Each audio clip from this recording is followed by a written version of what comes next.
দুধ আমার কিছু নিয়ে আমি পাগল হয়ে গেছি।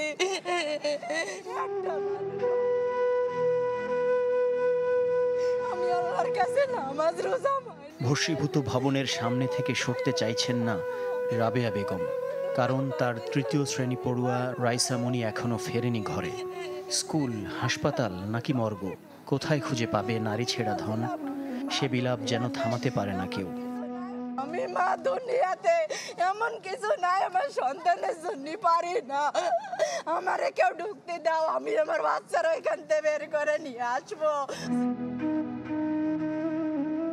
প্রভুর নামে শুরু হওয়া দিনটা ওরা হারিয়ে ফেলেছে দুপুর গড়ানোর আগেই।